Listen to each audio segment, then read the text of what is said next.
going back kind of to your accident and your spinal cord, I just want to touch on this before we kind of move on. Mm-hmm. I've been looking into, and something that people talk about a lot these days is Elon Musk's Neuralink. And there's the idea that one of the main things he wants to do is to be able to give people with spinal injuries the ability to move their limbs again. Mm-hmm. Is that something you've ever looked into? How well versed are you in it? Yeah. So there's a whole. So I got sent to Korea for 3 months by my dad because, you know, as a father, he sees his son, he wants to, and he has the resources. He wants to do the best. He wants to say, hey, if I can make my son walk again, I'm going to take every choice. So I was his kind of a guinea pig. We have a little rough relationship in terms of that aspects, but I understand his heart. So I got to experience the dark side of spinal cord injury or like treatments. And so there are a lot of places where they're like, oh, stem cell this. And there was a huge stem cell craze just a couple years ago. And so they would sell you this hope like, oh, stem cells going to create your new neurons and things like that. Absolute bullshit. They're just taking tens of thousands of dollars, giving you, and you know, they mix Eastern Western medicine in Korea. So you're doing hanyak, doing acupuncture and all that. And then if you don't get any better, they're like, it's your fault. That's kind of how they push it on you.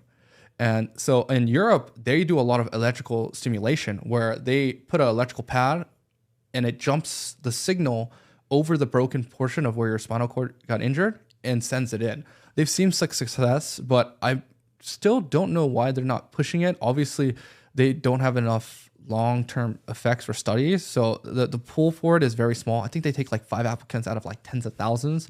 So it's even rare to get into, and they don't know the long-term effects. So you sign a lot of waivers of like, hey, like we're not responsible for anything. You're really going into some... It's a huge gamble. Yeah, human trials. I was like, is my life really worth...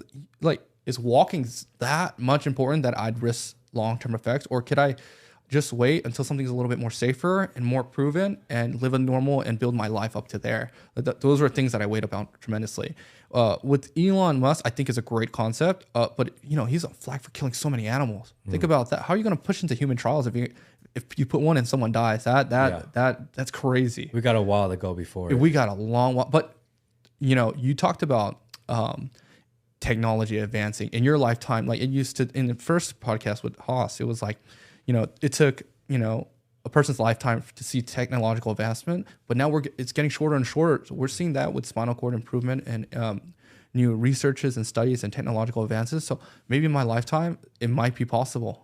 I don't know, but is that something that excites you of the possibility? If they said, hey, we have one and we've tested it, and the chance is not 100%, but maybe 75% chance.